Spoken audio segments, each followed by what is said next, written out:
Hello सांगने समस्त को नमस्कार।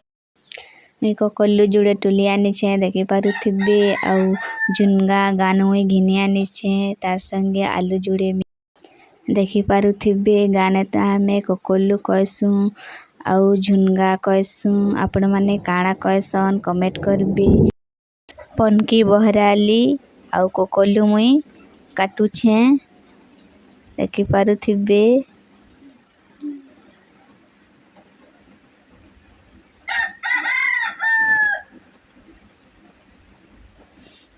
कल्लू मुई काटी सारली एखन मुई झुनगा काटबी।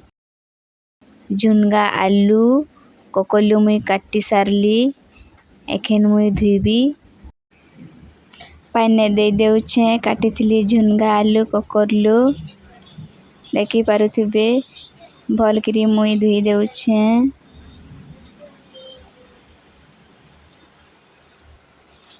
धुई करी सारली धुईकरी रेडी करी देली एखन भाजबी। चूल्हा ने निया केंदा जलुछे देखी पारुथिबे। करेई मुई चूल्हा ने चढ़ी नेली। कढ़ई तपी गला तेल डाली देउछे। तेलटा गरम तपी गला केन सोरष टिके पकई देली और प्याज लहसुन मर्ची दे देउछे।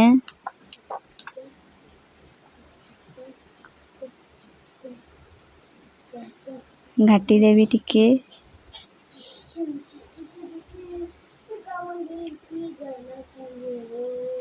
मसला बाटी के लिए रखी थी दे देउछे।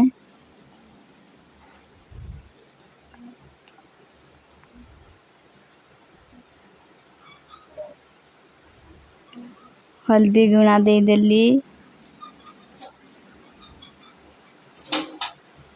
और मर्ची गुणा मसला दे देली टिके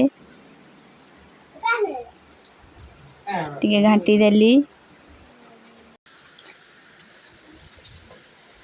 झुनगा आलू काटिकी रखी थी एटा मुई एखन दे देउछे देखी पारुथिबे। दे सारली एखन घाटी देउछे। नून दे देली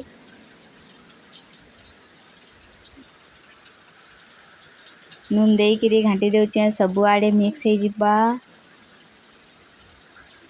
मसला भी सब आड़े मिक्स हो जिबा। ताकन मुई ढाकन खापी करी दे देछे। 3 मिनिट पर अड़े करी मुई देखुछे मसला पान सब अटी जाइछे। घाटी देबी आउ पानी टिके दे देबी भल करी सिझबा आउ ढाकन खापी देबी आउ 20 मिनिट पर अड़े करी मुई देखुछे मोर तरकारी हो जाइछे। आलू कल्लू झुनगा रेडी हो गला